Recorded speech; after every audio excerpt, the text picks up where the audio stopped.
नमस्कार, दिन भर की बड़ी खबरों में आपका स्वागत है। मैं हूं शिवानी। आज की खबरों में बात होगी नीतीश की जेडीयू को बड़ा झटका, इस दिग्गज ने थामा लालू की लॉलटेन की। वहीं एसआईआर की फाइनल लिस्ट में भयंकर धांधली, ग्राउंड रिपोर्ट ने खोली ज्ञानेश कुमार की पोल की और अंबेडकर वादियों ने हैक किया आरएसएस का कार्यक्रम, फेल हो गया प्रोग्राम की। और साथ ही वांगचुक की पत्नी पहुंची सुप्रीम कोर्ट, मोदी सरकार पर लगाए गंभीर आरोप की। और खबर के अंत में बात होगी अब इस देश में भड़क उठे जेनजी, सतर्क हुई बीजेपी सरकार की। इसी के साथ आज दिन भर की सभी बड़ी और प्रमुख खबरों को जानेंगे विस्तार से। उससे पहले एक नजर सुर्खियों पर। नीतीश कुमार एक्टिव मोड में, सीएम आवास पर संभावित उम्मीदवारों पर चर्चा, निशांत को टिकट देने की उठी मांग। लेह बवाल को लेकर वांगचुक की पत्नी की सुप्रीम कोर्ट में हेबियस कार्पस, बोली 1 हफ्ता हो गया, न पति की सेहत न ही गिरफ्तारी की वजह पता चली हमें। बीजेपी विधायक रेणुका बोली सरकार में समाज भी रावण है। कांग्रेस बोली रावण का नाम बताइए। पूर्व मंत्री के सूली पर टांगने और हाथ काटने जैसे विवादित बयान दिए। आरएसएस के झांसे में नहीं आई सीजेआई, गवई की मार, राउत का जस्टिस डीवाई चंद्रचूड़ पर तंज। चुनाव से पहले परबत्ता विधायक ने छोड़ा नीतीश का साथ, आरजेडी में शामिल हुए डॉक्टर संजीव। जेडीयू बोली नीतीश सरकार गिराने की कोशिश के सूत्रधार थे। कोलंबिया में भारतीय कंपनियों का बड़ा जलवा, बजाज पल्सर बाइक देख खुश हुए राहुल गांधी, नसीहत भी दी। अब मोरक्को में जेनजी का गुस्सा भड़का, कहा हॉस्पिटल नहीं और वर्ल्ड कप पर 10 अरब डॉलर फूंक रहे, 3 मरे, 1000 से ज्यादा गिरफ्तार। जेडीयू में जोश चाहिए तो निशांत कुमार को लाना होगा, सीएम हाउस पहुंचे कार्यकर्ता, बोले हिलसा से चुनाव लड़े, मुख्यमंत्री ने कहा इस पर सोचेंगे। मनुस्मृति नहीं, भीम स्मृति से चलेगी सरकार, आरएसएस के कार्यक्रम में छाए रहे अंबेडकरवादी। देश के टैक्स कलेक्शन में 24% योगदान देता है जैन समाज, आबादी सिर्फ आधा %, बोले राजनाथ सिंह। सबल में नमाज पढ़ी, फिर खुद मस्जिद तोड़ने लगे। बरेली में इंटरनेट बंद, काशी में कमांडो उतरे, यूपी में जुमे पर हाई अलर्ट जारी। अगले सप्ताह हो सकता है ऐलान, एनडीए और महागठबंधन में सीटों का बंटवारा कब होगा, चुनाव के नतीजे कब आएंगे, जानेंगे आगे विस्तार से। आदित्य साहू बने झारखंड भाजपा के प्रदेश कार्यकारी अध्यक्ष, नड्डा ने तत्काल प्रभाव से किया नियुक्त, रविंद्र कुमार राय की जगह दी गई जिम्मेदारी। भारत से बढ़ा 2 आयात, अमेरिका से टैरिफ वॉर के बीच पुतिन का बड़ा आदेश, पीएम मोदी की जमकर की तारीफ। झांसी में दिग्विजय बोले हिंदुओं से ज्यादा मुस्लिम आबादी घटी, आरएसएस दंगे भड़काती है, आई लव मोहम्मद पर एफआईआर की क्या जरूरत है। वित्त मंत्री सीतारमण बोली ग्लोबल झटकों को झेल सकता है भारत, 2047 तक डेवलप्ड इकोनॉमी बनने का टारगेट, इसके लिए 8% ग्रोथ रेट जरूरी। विजय अहंकारी और पैसों के भूखे, सीएम स्टालिन का बड़ा आरोप, कहा करोड़ भगदड़ पर राजनीति कर रही बीजेपी। दक्षिण हरियाणा में अब वर्चस्व की जंग, कांग्रेस अध्यक्ष बोले अब अहीरवाल का माहौल बदलेगा, आरती बोली यहां राव इंद्रजीत से बड़ा कोई नहीं है। जापान में पहली महिला पीएम बन सकती हैं, आयरन लेडी साने ताइकेची 5 उम्मीदवारों में सबसे मजबूत, देश को 5 साल में 5वां प्रधानमंत्री मिलेगा। आईएफए चीफ बोले भारतीय जेट गिराने के दावे मनोहर कहानियां, पाकिस्तान के पास अगर सबूत है तो दिखाए, भारत ने पाक के F-16 और J-17 गिराए। सामने आई है ग्राउंड रिपोर्ट, जिंदा लोगों को मरा बताया गया, वोटर लिस्ट से नाम कटा, गया में अब भी एक घर में 947 वोटर, एसआईआर की फाइनल लिस्ट में मिली गड़बड़ी। चलिए जानते हैं बड़ी और प्रमुख खबरों को विस्तार से। उससे पहले वीडियो को लाइक करें, साथ ही खबरों को आखिर तक जरूर देखें और हाँ, आप ये खबर कहां से देख रहे हैं हमें कमेंट बॉक्स में जरूर बताएं। चुनाव से पहले परबत्ता विधायक ने छोड़ा नीतीश का साथ, जेडीयू बोली नीतीश सरकार गिराने की कोशिश के सूत्रधार थे। खगड़िया के परबत्ता से जनता दल यूनाइटेड के विधायक डॉक्टर संजीव कुमार आज राष्ट्रीय जनता दल में शामिल हो गए। वीडियो कॉन्फ्रेंसिंग के माध्यम से नेता प्रतिपक्ष तेजस्वी यादव ने उन्हें आरजेडी की सदस्यता दिलवाई। सदस्यता ग्रहण के दौरान डॉक्टर संजीव कुमार के साथ राजद जिला अध्यक्ष मनोहर कुमार यादव मौजूद रहे। डॉक्टर संजीव पिछले कुछ महीनों से पार्टी से नाराज चल रहे थे।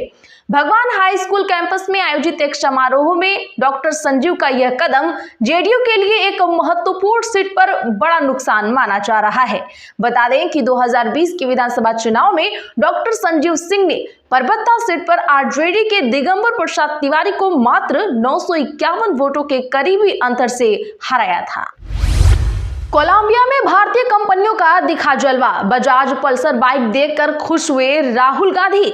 एक बड़ी खबर सामने आई है कि कांग्रेस सांसद और लोकसभा के विपक्ष नेता राहुल गांधी ने आज कोलंबिया में भारतीय टू व्हीलर निर्माता कंपनियों बजाज, हीरो और टीवीएस की सफलता की खूब सराहना की। उन्होंने कहा कि इन कंपनियों का प्रदर्शन ये दर्शाता है कि भारतीय कंपनियां इनोवेशन के दम पर वैश्विक स्तर पर जीत हासिल कर सकती हैं, न कि साठगांठ या तिकड़मबाजी के जरिए। बता दूं तो राहुल गांधी अपनी 4 देशों की दक्षिण अमेरिका यात्रा के दौरान इस समय कोलंबिया में है। उन्होंने सोशल मीडिया प्लेटफॉर्म एक्स पर एक तस्वीर शेयर की जिसमें वे बजाज पल्सर मोटरसाइकिल के सामने खड़े हैं। उन्होंने लिखा, बजाज, हीरो और टीवीएस का कोलंबिया में शानदार प्रदर्शन देखकर गर्व महसूस हो रहा है। यह दिखाता है कि भारतीय कंपनियां इनोवेशन के साथ जीत सकती हैं, न कि साठगांठ से। शानदार काम। बीजेपी विधायक रेणुका बोली, सरकार में भी रावण है। कांग्रेस बोली, तब रावण का नाम बताइए। छत्तीसगढ़ के भरतपुर सोनहत से बीजेपी विधायक और पूर्व केंद्रीय मंत्री रेणुका सिंह एक बार फिर अपने बिगड़े बोल के लिए सुर्खियों में आ गई हैं। रेणुका सिंह ने कहा कि हम हर साल रावण जलाते हैं, लेकिन रावण कभी मरता नहीं। हमारे मन में भी रावण है, घर में भी रावण है और सरकार में भी रावण है। रेणुका सिंह का यह विवादित बयान सोशल मीडिया पर वायरल हो रहा है।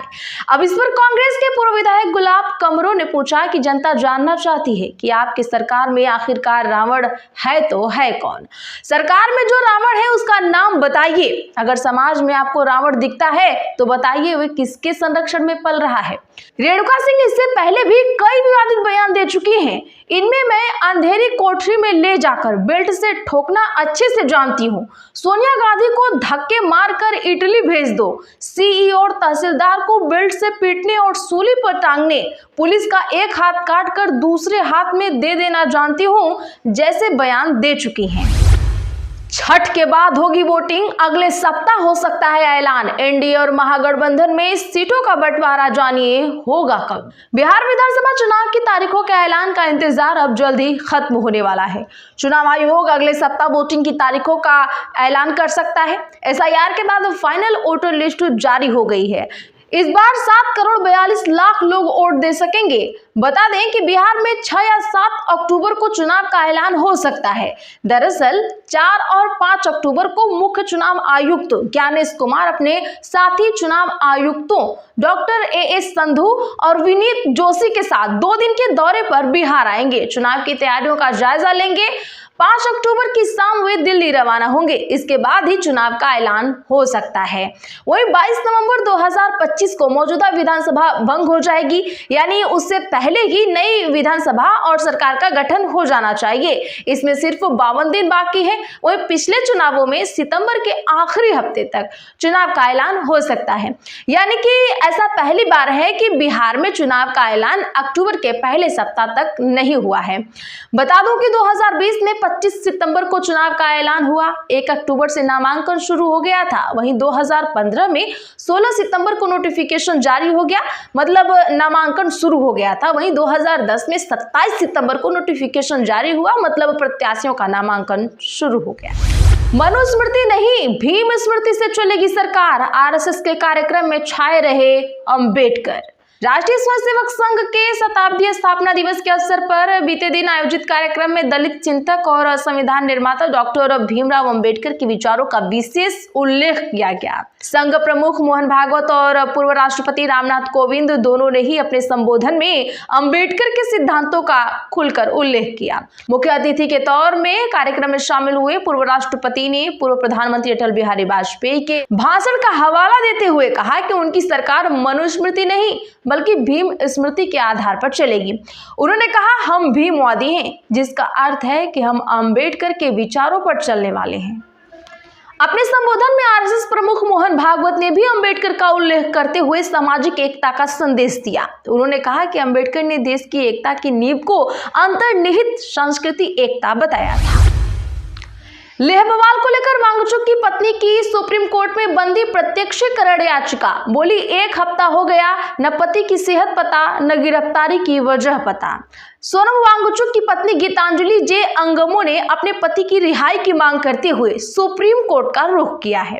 गीतांजलि जे अंगमो ने वांगचुक को तुरंत रिहा करने की मांग करते हुए हेबियस कार्पस यानी बंदी प्रत्यक्षीकरण याचिका लगाई है। बता दें कि डॉक्टर अंगमो ने 2 अक्टूबर को भारतीय संविधान के अनुच्छेद 32 के तहत सुप्रीम कोर्ट में रीट याचिका दायर की। उन्होंने दावा किया कि उनके पति की गिरफ्तारी अवैध है। अंगमो ने ये आरोप लगाया कि दिल्ली में हर जगह उनका पीछा किया जा रहा है। उनके एक कर्मचारी को भी हिरासत में रखा गया है। वांगचुक फिलहाल जोधपुर की जेल में है। उन्हें 24 सितंबर को लेह में बवाल भड़काने के आरोप में राष्ट्रीय सुरक्षा अधिनियम यानी NSA के तहत 26 सितंबर को गिरफ्तार किया गया था। अब मोरक्को में जेन-ज़ी का गुस्सा भड़का, कहा हॉस्पिटल नहीं और वर्ल्ड कप पर 10 अरब डॉलर फूका जा रहा। उत्तरी अफ्रीका देश मोरक्को में स्वास्थ्य और शिक्षा सुधारों की मांग को लेकर भड़का जेन-ज़ी आंदोलन बवाल बन गया है। राजधानी रबात में प्रदर्शनकारियों ने बैंक फूंक दिए हैं। कई दुकानों में तोड़फोड़ और गाड़ियां जला दी गई हैं। आगादीर शहर में पुलिस की गोली से 3 युवा मर भी गए हैं। वहीं 1000 से ज्यादा लोगों को गिरफ्तार भी किया गया है। वहीं 354 लोग घायल भी बताए जा रहे हैं, जिनमें अधिकतर सुरक्षा कर्मी शामिल हैं। खबरों की माने तो मोरक्को की सरकार 2030 फीफा वर्ल्ड कप और अफ्रीका कप ऑफ नेशंस के लिए 10 अरब डॉलर यानी करीब 8.8 लाख करोड़ रुपए खर्च कर रही है, जबकि देश में सरकारी अस्पतालों में सुविधाओं की भारी कमी देखी जा रही है। तो आज के लिए बस इतना ही। ऐसी ही खबरों के लिए चैनल सब्सक्राइब करें और बगल में घंटी के निशान को जरूर दबा लें। वीडियो को लाइक और शेयर करना ना भूलें।